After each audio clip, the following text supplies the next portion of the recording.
So for my video here, I got running shoes and biomechanics, and my name is Brandon Kidd. I'm class of 2026. For the background, so I have two papers that I'll talk about here. For the first one, it is the 3D printing of individualized heel cup for improving the self-reported pain of plantar fasciitis. And so basically what that is pain in the heel or back of the foot. It can cause due to overuse, overworking it, or incorrect foot striking when walking or running. It's the most common foot disorder, and it's described as a burning or aching feeling. In some cases, it's described as like a stinging pain, kind of sharp. And in some cases, when it's really extreme, they'll have to remove the heel spur. But what ends up happening is that it's not always helping. Some people report that afterwards they still have to make modifications in their shoes, or the pain just isn't reduced afterwards anyway. So what they did, and we'll talk about it more, is that they took a 3D model of the patient's heel and their feet and their ankle and calf to try and make a insert or a heel cup that would fit into their shoe to help relieve pain for them. For the other research I did, they focused on the shoe as a whole and different types of shoes. And on that side here, I got a little picture of the anatomy of the shoe. They focus on some of these different parts and different shoes to try and see which one helps more with athletic performance and just a shoe that supports our biomechanics better. And here we got our method and introduction. So how the first research paper did it, it's on that left side. They used a 3D handheld scanner, and that's how they would scan the foot, the heel, the ankle. That's how they would get their measurements to make the insert that would go into the shoe. They used 16 participants who were already experiencing pain in their heel. And for the other one, they researched, the shoe as a whole and different types of shoes. Some of the main parts they focused on were running shoes, upper, midsole, minimal, excuse me, shoe stiffness, heel cup, and Masai barefoot technologies, and sometimes that might be referred to as MBT. And what I mean with their search there is they went into a database and they searched for these different parts of shoes and stuff like that. And it first came out, they had like 1,200 results. So then they had to so then they narrowed it down to 63 research studies, and so these were some of the ones they focused on here. Right, and here we got the participation and results.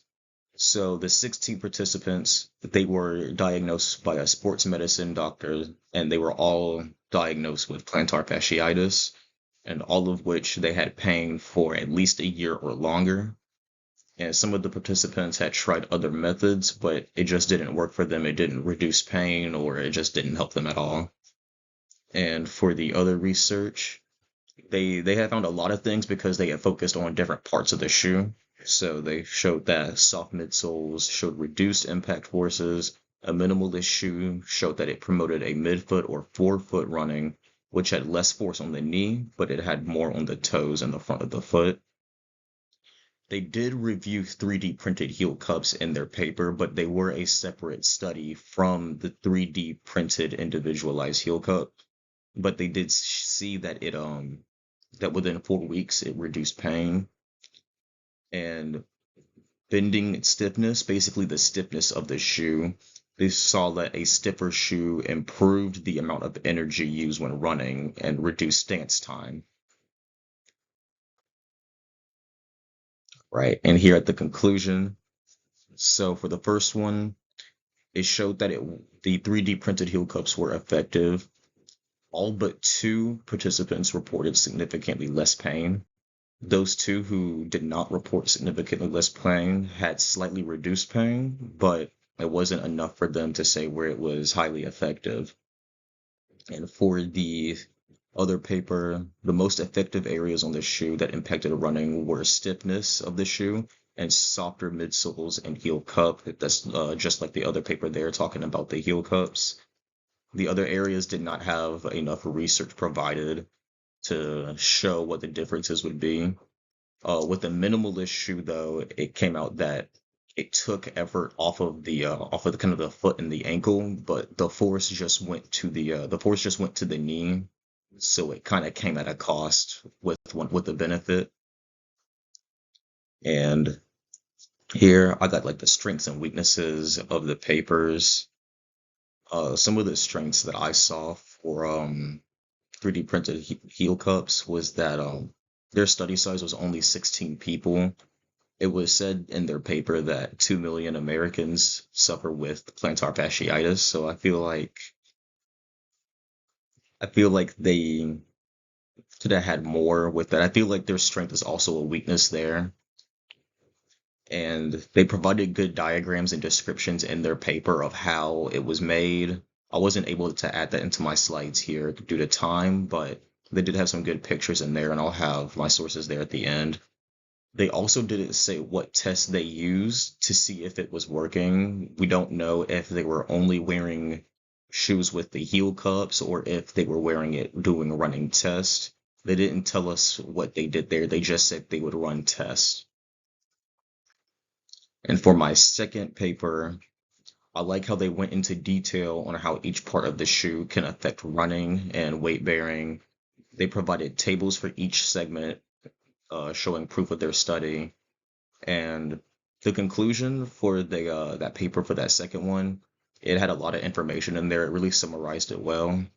But at the same time, I think their main weakness was that they had so many parts of the shoe and different types of shoes to look at. Some parts of their study was very short, and they would just say there's no conclusive results. And what I learned was some of the main things I learned was about 2 million Americans have plantar fasciitis. Shoes made for performance will be built differently, but sometimes at the cost of comfort. Earlier, when I was researching, they were modifying the upper part of the shoe. This is for the second research paper.